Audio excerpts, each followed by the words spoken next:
इस शहर को ये हुआ क्या, कहीं राख है तो कहीं धुआं धुआं। जैसे हम दहेज लेते हैं, अब गरीब आदमी अपनी बेटी को पराई करने के लिए सामने वाले उस भेड़िए का मुंह बंद करने के लिए चाहे कुछ भी करना पड़े, बेटी पराई करनी है, ऐसी समस्या उसके सामने होती है। और वो व्यस खा रहा, उसको पता नहीं, और वो दुख पाकर आत्मा मोस के कहीं से कर्जा उठा कर बेटी पराई करता है। अब हमने ये प्रतिज्ञा करनी है कि ना दहेज लेंगे ना देंगे, चाहे ब्याह हो चाहे ना हो। ये लड़की अपनी शादी की खुशी में नाच रही है और इसकी शादी के 12 दिन बाद ही इसके हस्बैंड ने और ससुराल वालों ने दहेज के लालच में इसको मार डाला।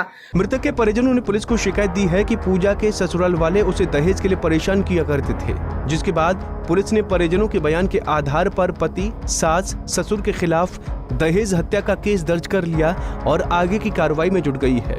भारत में देश की रक्षा करते हुए हर साल औसतन 1,500 सैनिक शहीद होते हैं, लेकिन दहेज पर रक्षा बजट से भी ज्यादा खर्च करने वाले इस देश में 7,500 महिलाएं दहेज के लालचियों के हाथों में मार दी जाती हैं। भारत में हर दिन 21 महिलाओं को दहेज की वजह से मार दिया जाता है। हर रोज 21 महिलाएं मर जाती हैं, यानी भारत में हर घंटे दहेज हत्या की एक घटना होती है। हर घंटे में एक महिला कहीं ना कहीं मारी जाती है। और ये हाल तब है जब भारत में वर्ष 1961 से ही दहेज मांगना गैर कानूनी है, ये अपराध है। तो आप किसी से पैसे लेते हो, रिश्वत से, चोरी से, या वैसे कोई धोखा दे करके लेकर नहीं देते हो, आपने एक एक पाई पाई का हिसाब देना पड़ेगा। तो हम क्यों अपने सिर में दर्द करें? क्या एक दहेज आप लोगे, किसी ने दे दिया, आपके 50,000, 1 लाख, 2 लाख गणे दे देगा, क्या उससे आपका सारी आयु व्यतीत हो जाएगी? नहीं हो सकती। परमात्मा पर आधारित होजिए और इस मंत्र का जाप कीजिए, जो दास आपको देगा। आपके भाग्य में ना होगा तो भर देगा, आपकी बेटी की किस्मत को भर देगा भगवान, उसको नाम से जोड़ दीजिए। आपके पुत्र को भी आगे सुख देगा। सारी सृष्टि का पालन करता, और क्या आज हम उसी से सीधे संबंधित हो गए? क्या हमें 2 रोटी नहीं दे सकता? और हमें घृणा नहीं चाहिए। यदि मोक्ष पाना है और जन्म मृत्यु से पीछा छुटवाना है, जरा और मरण से बचना है, तो ये क्रियाएं दास जैसे बताओ ऐसे करना। कठोर से कठोर कानून बनाने के बाद भी सरकार की नीतियां दहेज लोभियों के सामने बोनी प्रतीत हो रही हैं। लाखों परिवारों को इस दहेज रूपी राक्षस ने बर्बाद कर दिया। संत रामपाल जी महाराज के आध्यात्मिक ज्ञान से दहेज जैसी बुराई ही नहीं बल्कि अन्य बुराइयों का भी अंत होता जा रहा है। दोस्तों, संत रामपाल जी महाराज के भक्ति नियमों पर चलते हुए इनके शिष्यों ने एक मिसाल कायम की है कि न तो दहेज लेंगे और न ही दहेज देंगे। संत रामपाल जी के इस नियम पर चलते हुए एक खुशहाल और सभ्य समाज तैयार हो रहा है। लाखों शादियां बिना दहेज, बिना बाहरी आडंबर के हो रही हैं, जिससे समाज में सुख और शांति स्थापित हो रही है। हमने तो कभी नहीं देखा था बहन बेटियों को ऐसे सरेआम बकवाद करते हुए। जैसा अब आग लगी वैसे ही नाचा करती हुआ भी कोठों के अंदर गुप्त स्थानों पर ना धमका दिया करते उनको।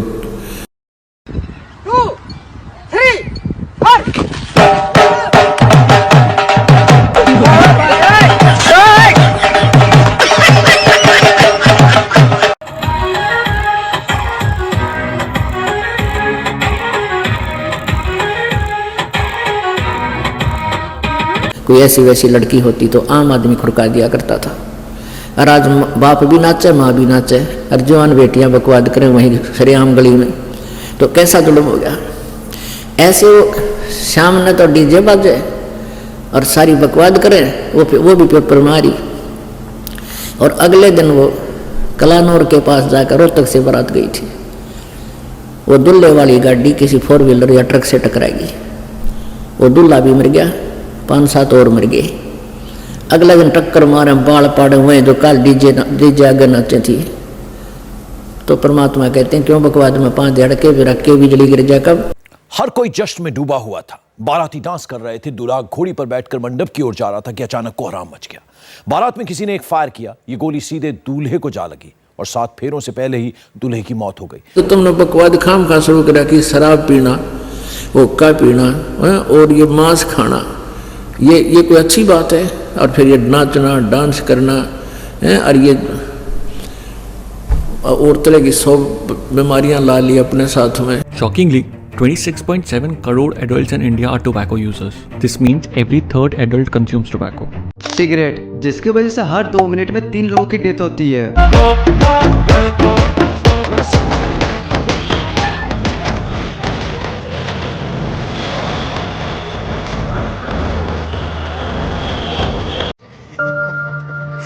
कल तो पुलिस वालों ने बहुत मारा यार। अबे देख देख। अबे रमेश, ये क्या कर रहा है यार तू? पागल हो गया क्या? क्यों? अबे इतनी महंगी दारू तू नाली में गिरा रहा है। भाई मैं पागल हुआ नहीं हूँ, पागल था, लेकिन अब मैंने संत रामपाल जी महाराज जी से नाम उपदेश ले लिया है और मुझे अब ये ज्ञान भी हो गया है कि इसे पीने के बाद कितना पाप लगता है। सोचो एक आगर बिल्ली आज को चली। हाँ यही समझ लो। अबे तो गिराने से क्या फायदा, हमें दे दे। भाई जब मुझे ज्ञान नहीं था ना, तब तक मैंने तुम्हें खूब पिलाई, लेकिन अब मुझे ये भी पता चल गया है कि ये चीज़ मैं किसी को पीने के लिए भी दूंगा ना तो भी मैं पाप का बागी बनूंगा। तो ये जहर मैं अब किसी को भी नहीं दे सकता। चलिए यार, ये तो बाबा बन गया है। यही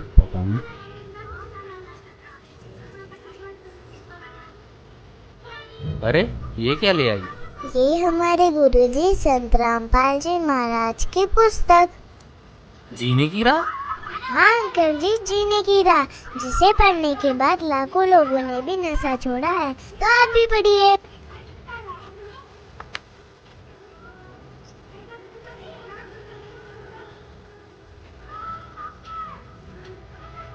हाँ राधिका बेटा, आपने बोला है तो हम जरूर पढ़ेंगे।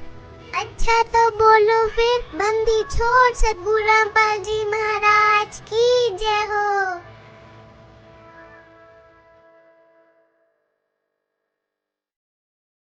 तो दोस्तों आपने देखा आखिर किस प्रकार रमेश का नशा छूट जाता है।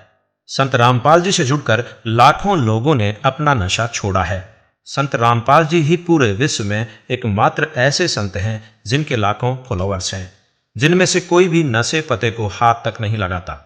उनका मिशन है कि पूरे विश्व से नशे को खत्म कर सबको सत भक्ति मार्ग पर लगाना, ताकि आप और हम सभी मनुष्यधारी जीवों का यह मनुष्य जीवन सफल हो जाए। नमस्कार दर्शकों, आज बात करेंगे समाज में हो रही कुरीतियों के बारे में। नशा और दहेज दोनों ही भयानक रूप लेती जा रही हैं। हर घर का सुख चैन इन्होंने छीन लिया है। नशा छोटे बच्चे से लेके यानी कि 10 से 12 साल के बच्चे नशे की चपेट में आते जा रहे हैं। और देखिए, गरीब से गरीब और अमीर से अमीर इसकी चपेट में आ गया है। अभी मैं आपको अपने ही पास की एक घटना बता देती हूँ, जिनके एक ही बेटा था और वो बहुत नशा करता था। उसकी माँ हमेशा जब मना करती थी तो मानता नहीं था, लेकिन एक दिन उसकी माँ ने जब मना किया तो उसने नशे की चपेट में था ही वो, उसने जहर खा लिया और जहर खाने पर उसकी डेथ हो गई। तो अब आप ही बताइए, जिसका एक ही बेटा हो और वो मर जाए तो उसका घर का तो सुख चैन हमेशा के लिए खत्म हो गया है। इसी तरीके से दहेज, हर माँ बाप अपनी बेटी को सुखी करने के लिए वो अपनी औकात से ज़्यादा पैसे देता है दहेज में कि ताकि मेरी बेटी को सुख मिल सके। लेकिन फिर भी होता क्या है कि दहेज के दानव हमारी बेटियों को जलाकर मार देते हैं जब उनकी डिमांड पूरी नहीं होती है। तो आए दिन ये घटना घटती ही जा रही है और दिन पे दिन ये बढ़ती ही जा रही है, इसे रुकने का नाम ही नहीं है। तो आज इस वीडियो के माध्यम से हम आपको दिखाना चाहेंगे कि अगर आप इसे रोकना चाहते हैं तो किस तरह से रोकें। तो आज इस वीडियो में आप लास्ट तक जरूर बने रहिए और देखिए। हमने तो कभी नहीं देखा था बहन बेटियों को ऐसे सरेआम बकवाद करते हुए, जैसा अब आग लगी वैसे ही नाचा करती हुआ भी कोठों के अंदर गुप्त स्थानों पर ना धमका दिया करते। उनको कोई ऐसी वैसी लड़की होती तो आम आदमी खुड़का दिया करता था। और आज बाप भी नाचे, माँ भी नाचे, और जवान बेटियां बकवाद करें वहीं सरेआम गली में, तो कैसा जुल्म हो गया।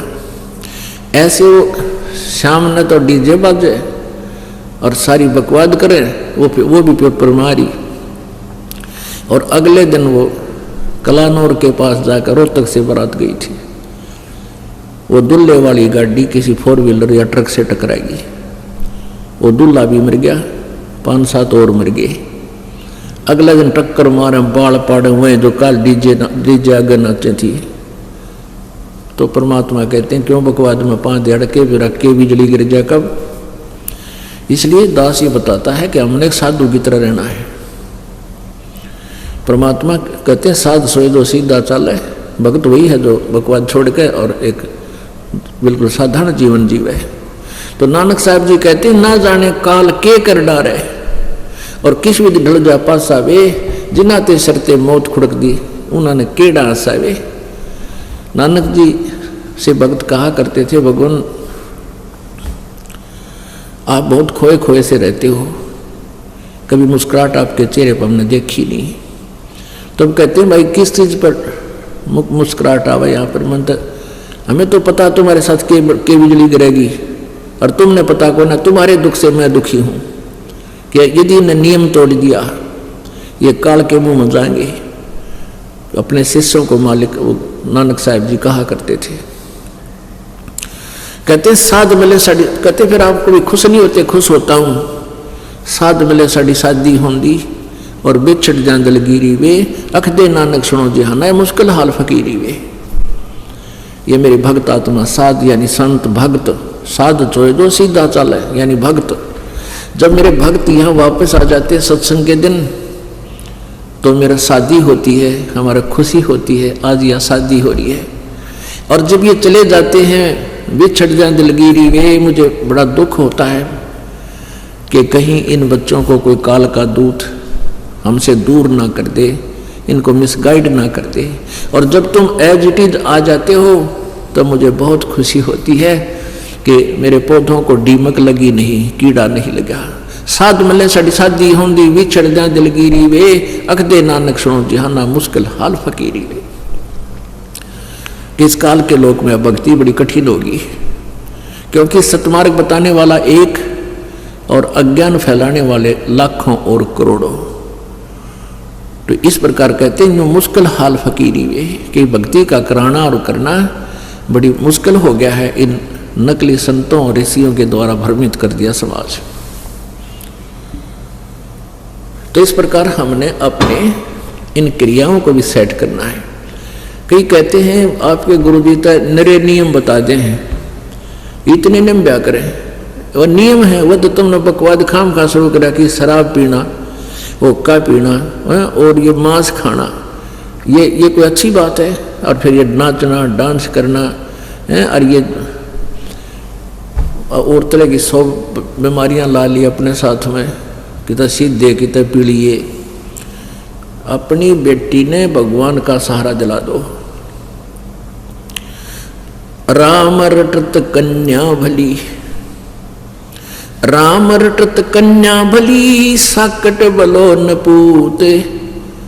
जैसे बकरी के गल में गल थना जिसमें दूध न मूत।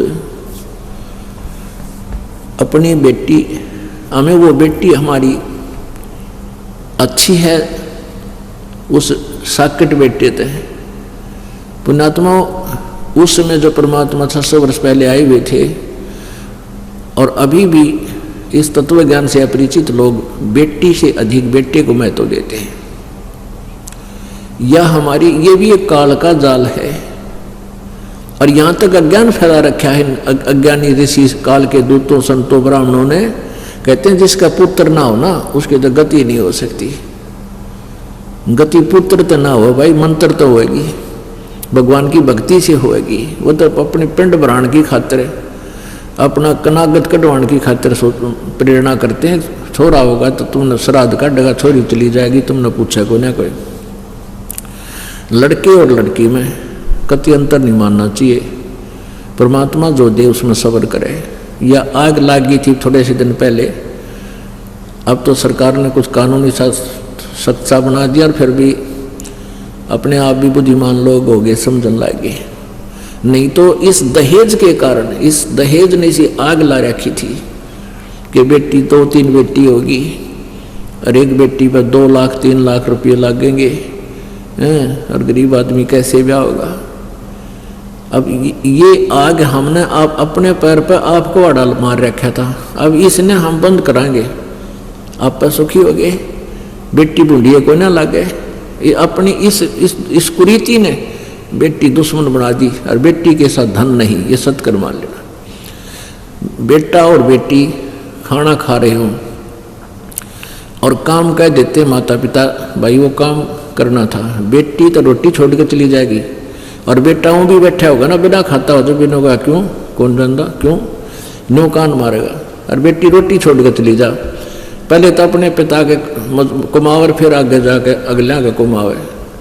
तो कहने का भाव ये कि हमने अपनी इन अज्ञान सोच के आधार से जुल्म करना भी शुरू कर दिया, बेटी को गर्भ में मारने लग गए थे। तो ये भूल भूल कर नहीं करना, महापाप के भागी हो जाओगे। परमात्मा जो देता है, बेटी एक हो चाहे दो हो चाहे चार हो, कोई दिक्कत नहीं, बेटा हो मालिक देता, कोई दिक्कत नहीं, अच्छी बात है। लेकिन उसी के पीछे नहीं पड़ जाना चाहिए, भाई बेटा कोई ना, बेटा कोई ना, यह भूल है आपकी। तो इस तरह इस ज्ञान से आपको कंसेप्ट क्लियर हो जाएगा, आपकी आप रुचि नहीं बनेगी। तो कहते हैं राम रटत कन्या भली और साकट भला न पूत। साकट एक तो होता नास्तिक, नास्तिक वो होता स्वयं भक्ति नहीं करता, दूसरे में बाधा नहीं करता। और साकट वो होता जो खुद भी भक्ति नहीं करे, कोई करे तो उसके अधीन है कोई व्यक्ति, जैसे बेटा साकट हो गया। और माँ बाप बुढ़ापे में अपने पुत्र का अधीन हो जाते हैं, पत्नी उसके अधीन होती है, बच्चे भी अधीन होते हैं।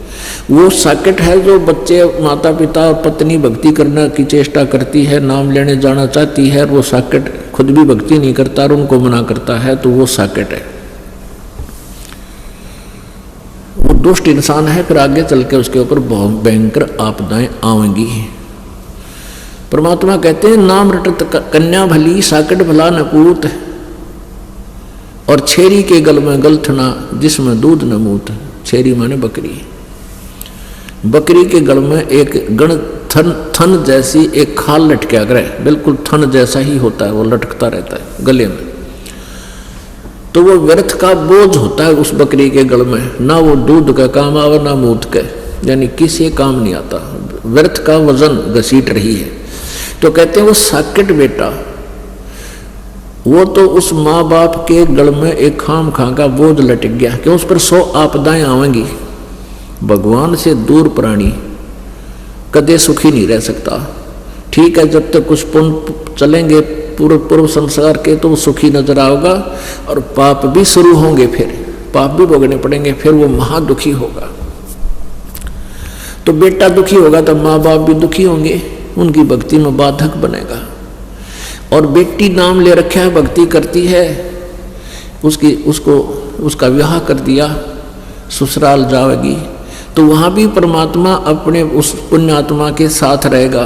और उसके प्रारब्ध में मान लीजिए कोई पाप कर्म आता है, दुखदायी कांटा आता है, तो मालिक उस पाप कर्म को समाप्त करेगा, बेटी के दुख ऊपर दुख नहीं आने देगा। तो फिर बेटी दुखी नहीं होगी तो माँ बाप भी सुखी रहेंगे, उनकी भक्ति में वह बाधा नहीं बनेगी। तो इस प्रकार कहते हैं नाम रटत कन्या बली साकट बलाने पूत, जैसे बकरी के गल में गलथना जिसमें दूध न मूत। तो भाव ये हमारा कहने का कि हमने इस अपनी बेटी को और बेटे को दोनों को ही परमात्मा के मार्ग पर लगाना चाहिए, हमारा परम कर्तव्य है। और फिर परमात्मा उनके साथ हो जाएगा, आने वाले उनके संकटों का आप पर निवारण करेगा, क्योंकि भगवान के गुणों में ये लिखा हुआ है कि परमात्मा अपने बच्चों के संकटों का निवारण करता है। सत साधकों का, जो शास्त्र अनुकूल साधना करते हैं और नियम निभाते हैं। पिछले हम बहुत से इतिहास पढ़ते हैं, कथाएं भी हम सुना करते थे, बहुत से अच्छे आचरण भी महापुरुषों के हमने देखे और पढ़े हैं, लेकिन हम आचरण कतई नहीं करते। परमात्मा कहते हैं करनी तज कथनी कथें अज्ञानी दिन रात, कुकर जो भौकत फिरें ये सुनी सुनाई बात। ये कथा भी करते हैं, कथावाचक भी हैं, बड़े बड़े संत बड़े लतीफेदार प्रवचन करते हैं। लेकिन उनके प्रवचनों का किसी पर कोई असर नहीं। और श्रद्धालु बहुत गणे, कोई विकार नहीं छोड़ रखा, सब कोई बीड़ी पीवे, कोई गुट्टी लावे, कोई पान खावे, कोई और सारी सब क्रियाएं करते हैं। तो फिर भक्त में और अभक्त में अंतर क्या रहा, कारण क्या है, ये कारण बताएंगे। एक बहन अपनी बहन को नाम दिलाने लाई और वो कहने लगी कि यार मेरी बहन बहुत दुखी है और इसने ऐसे ऐसे धन धन सतगुरु सिरसा वाले का नाम भी ले रखा है और फिर भी महा दुखी है। तो मैंने कहा बेटी यहाँ उपदेश ले और ये बीड़ी तम्बाकू शराब मांस ना छूना है, ना पीना है, ना किसी को पीने के लिए देना है।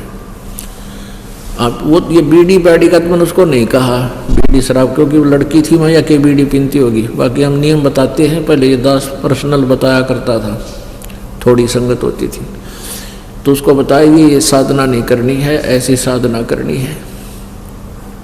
तो वह कहने लगी जी नाम तो हमने ले रखा है, नाम में के लोग के जरूरत से हमने लेने की, गुरु तो एक होता है। मैं बोला बेटा गुरु एक डॉक्टर होता है, एक डॉक्टर से आपका ट्रीटमेंट ठीक नहीं हो रहा है, दूसरे से इलाज करा ले, क्या बात है। ने बोला जी नो कहें पाप लगेगा, मैं नहीं, बिल्कुल नहीं लगेगा। झूठे गुरु ने त्याग दे कति पाप नहीं लगेगा, सच्चे गुरु ने त्यागेगी तो पाप लगेगा। ने बोले जी हमारा गुरु तो सच्चा है, मैं फिर सच्चा बेबी यहाँ क्यों आई, अपने सच्चे दौरे जाओ भक्ति कर ले वहाँ पर। उसकी बहन बोली इनका नाश होया पड़ा है, अरे यह सच्चा गुरु बताओ है। फिर उस ने कितने दुख गिनवाए उस बेटी ने। मैं बोला बेटा नाम ले और भक्ति कर, अब मेरा पटेगा सच्चे और झूठे का। तो नो बोली जी अब बीड़ी पिया करे। उसकी बहन बोली या बीड़ी पियो है भागाडन जोगी, लड़की होकर बीड़ी पियो तुमने शर्म नहीं आती। तो नो बोली जी पहले ना पिया करती, मैं तो नाम ले पाछे पीने लाएगी। मैं ठीक नाम ले पाछे छोड़ा करें, बुराई ने शुरू कराया करें।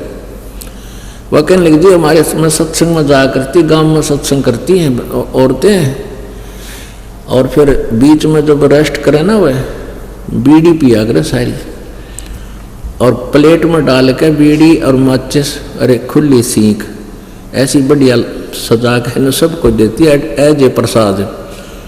और मैंने नहीं होकर पी ले प्रसाद से, वो प्रसाद पीने लाएगी। मैं बोले छोड़नी पड़ेगी। कहने का भाव छोड़ते भाव ये है वो छोड़ना पड़ेगा, तो भगवान चाहिए सुख लेना तो सब बुराई त्यागनी ही पड़ेगी। मान गई वह, चलो कोई बात नहीं।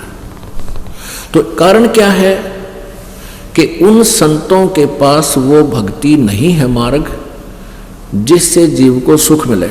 जो पुण्यात्मा है, जो भगवान की चाह जिनमें है, और वो संत की तलाश में चली गई, नाम ले लिया उन संतों के पास, उनको कुदरती सुख हो रहे हैं जब तक उनके पुण्य चल रहे हैं। तो भोली आत्मा कहते हैं हमारे गुरु जी के कारण हमें ये लाभ हो गए।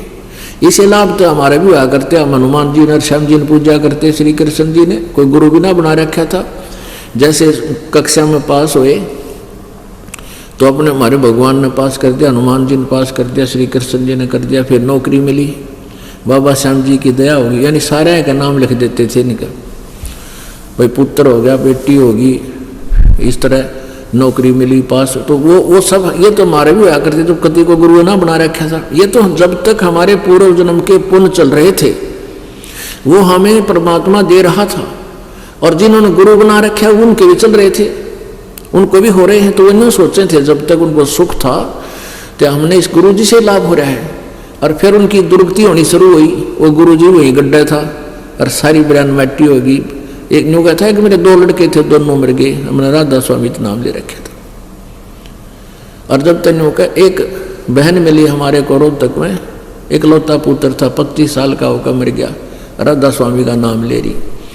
तो हमने उसको ये जिक्र कर दिया, बेबे तू नाम ले रखी बहन तने, और तेरी बयान मैटी होगी। वो पुत्र ने तो तुम सर्वस्वा मानते हो, अगली नौकन तेवा बूंदी तेरे रोन लाएगी, नो घनी अणमतवा शांत हुई पुत्र की मृत्यु का नाम सुनते ही।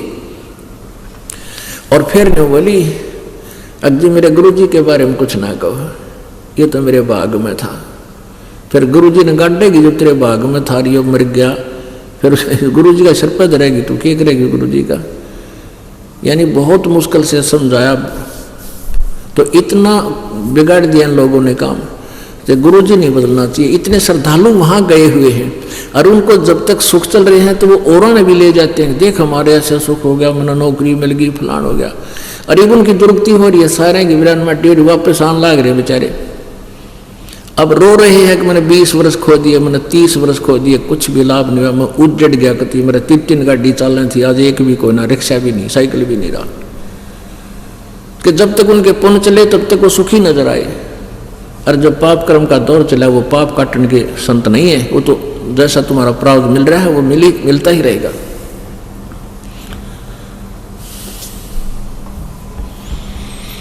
तो इन संतों के वचन में शक्ति नहीं, परमात्मा का सहारा नहीं, इसलिए उनसे कोई भी विकार छूट नहीं रहा। एक संत का प्रवचन सुना मैंने, जम्मू वाले का, कबीर पंथी है वो। उससे किसी ने कहा कि महाराज तुमने यहाँ तो बीड़ी पीते हैं आपके चेले सारे। ने बोला बीड़ी पीना मना कर दूंगा तो यहाँ कोई नहीं आएगा। अरे वाह, फिर तो शराब का ठेका और खुलवा दिया आश्रम में, और गणे आ जाया करेंगे। तो ये तो दुनिया में बकाए बैठे हैं, मधु परमहंस, ये वो साहिब बंदगी वाले की ये वचन वो रिकॉर्ड कर रखे हमने उसके टीवी पे। तो इसे संत ने कहा यहाँ बीड़ी पीना मना तो कर दूं, पर यहाँ कोई नहीं आओगा। अच्छा ही न तो यहाँ पर और भी कोई खुलवा दे ठेका ठेका।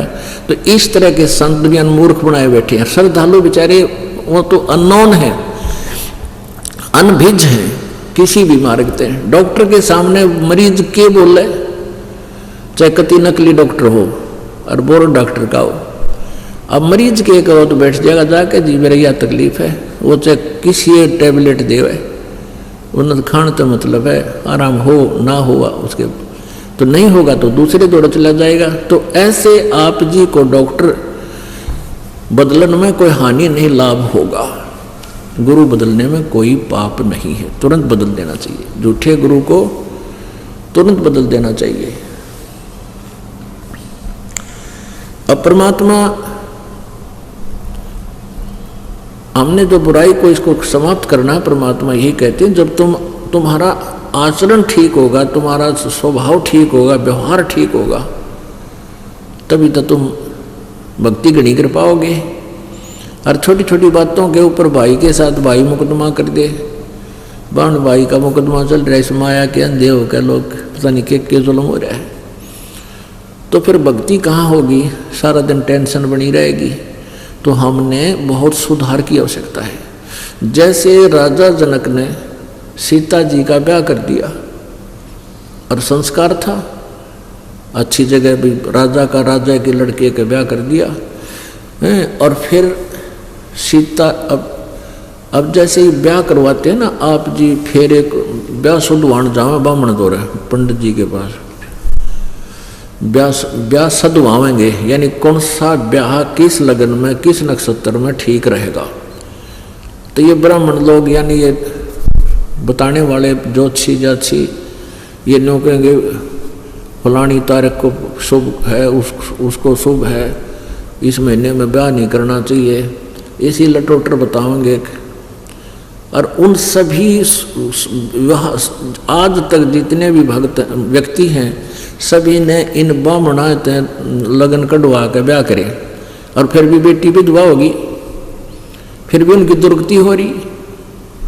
तो परमात्मा कहते हैं कर्म रेख टारे नहीं टरे। तुम जो साधना करते हो, तुम्हारे जो कर्म के लेख हैं वो नहीं टल सकते, वो टलेंगे पूर्ण परमात्मा की सत साधना से, कबीर जी की साधना से आपके माड़े लेख भी टलेंगे। उसके बारे में क्या बताते हैं? जब सीता जी का ब्याह करा, वशिष्ठ मुनि जी राजा दशरथ के गुरु थे, और श्री राम और रामचंद्र लक्ष्मण जी के भी गुरु थे, ब्राह्मण थे। उन्होंने 3 दिन तक ब्याह लेट कर दिया। जब राम ने धनुष भी तोड़ दिया, 3 दिन तक ब्याह लेट कर दिया। किस लिए कर दिया? कि अभी शुभ घड़ी नहीं है। तीसरे चौथे दिन जाकर शुभ लगन सही नक्षत्र हो जाएंगे और फिर लड़की सदा सुखी रहेगी, इनकी जोड़ी सदा बनी रहेगी, सुखी रहेगी। और फिर सीता जी का ब्याह होया, ब्याह होते वनवास होया, वनवास में अपहरण होया, वहाँ खड़ा हो गया कि कितने का आदमी मेरे, जब वापस लाया सीता जी को, आते फिर घर पे काट दी। बता क्या सुख होया उसने? उस ब्राह्मण यानी आज के ब्राह्मण उस वशिष्ठ मुनि जैसे नहीं हो सकते। तो परमात्मा कबीर जी कहते हैं वशिष्ठ मुनि से तत्वेत त्रिकाली योगी, जिसने तुम तीनों कालों के जानने वाले मानते थे।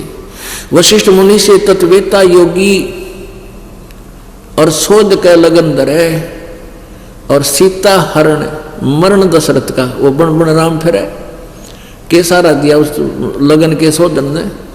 बाप मर गया, अब वनवास होया, धके खानता अंडा राम कीता सीता कीता के सारा दिया उस लगन ने। तो इस प्रकार परमात्मा का नाम लेकर आप किसी दिन और किसी मुहूर्त में कद्दे ब्याह करो बच्चा का, कोई दिक्कत नहीं आओगी। तो समर्थ का तो न्यू बेरा पट्टे दिशा सूल दो दिश का खोया है। पहले क्या कहा करते,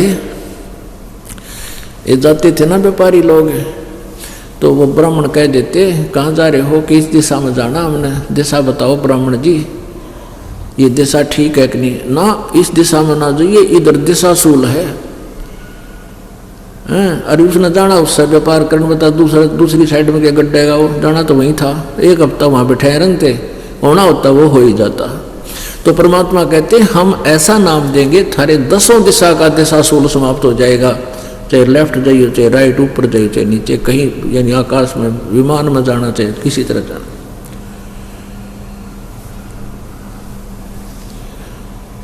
तो उसके लिए कहते हैं भजन करो उस रब का जो दाता है कुल सब का, समर्थ का शरणा गहो रंग होरी हो, कदे न हो एकाज राम रंग होरी हो।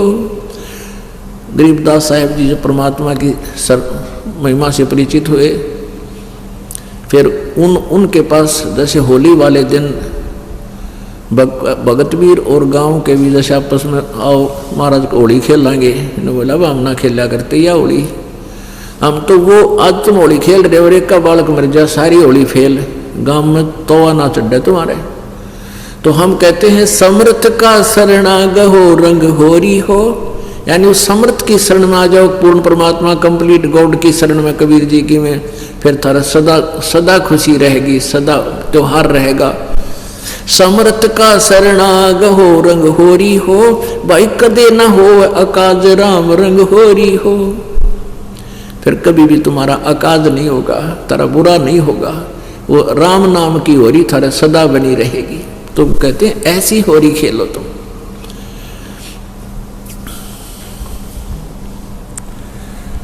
अब परमात्मा हमें आकर के बताया करते थे, यही ज्ञान देते थे कि तुम गलत जगह फंस रहे हो। पहले तो अपने ये तुमने खाम खा के जो अपने मार्ग में बाधा बना रखी है, ये दहेज और ये पीढ़ी रसीद देर भात, ये बरात के पूरे लापड़ डाले जाया करते, इसकी कति आवश्यकता को ना। पहले अलग चीज थी, जैसे पहले दूसरी शादी करने के लिए दूर देश जाना पड़ता था और रास्ते में पहले लड़कियां कम होती थी और इसे निकम्मे होते थे कुछ लोग, विवाहिता लड़की को भी छीन ले जाते थे अपना वंश चलाने के लिए। तो इसलिए बारात ले जाना, तो वो उनके अंगरक्षक जाया करते थे बारात में, सुरक्षा का था वो कंपनी। जैसे गाड़ियां में जाना होता था, बैलगाड़ियों में, रास्ते में, जंगलों में निकला करते, तो वो उनके साथ वो एक सुरक्षा गार्ड थे। इवन की जरूरत रही ना, हैं, अपना 2-4 जाओ ब्याह ठीक ठाक अपना सिंपल वैसे कर ले, परमात्मा की वाणी बोले, भगवान बच्चों का संयोग जोड़े और सिंपल सा ब्याह करे, बकवादों की जरूरत नहीं। तो पुण्यात्मा इस तरह हमने पहले तो समाज सुधार यानी अपना सुधार करना है, तो आपका समाज सुधार हो जाएगा। खेत संवारना अति आवश्यक है, बीज बोने पहले। तो दास का प्रयत्न यही है कि पहले तुम ये इस तरह की बकवादियाँ छोड़ो ताकि ये टेंशन कम होवे। टेंशन कम होगी तो भक्ति बढ़ेगी और परमात्मा की भक्ति के साथ साथ आप इस बुराई से भी बचोगे जो अति आवश्यक है। आज आपने इस वीडियो के माध्यम से देखा कि जो कुरीतियां समाज में फैल रही हैं उनसे कैसे बचा जा सकता है।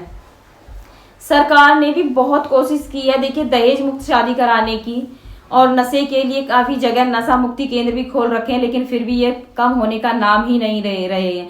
और देखिए ना ही दहेज रुक रहा है। तो आज इस वीडियो में हमने जो आपको दिखाया है ये बिल्कुल सही हो रहा है समाज में। तो इससे बचने के लिए आपको क्या करना है, सारी बातें आज हमने आपको दिखा दी हैं। अगर हमारी ये बनी वीडियो आपको पसंद आ रही हो तो लाइक शेयर सब्सक्राइब जरूर कीजिए।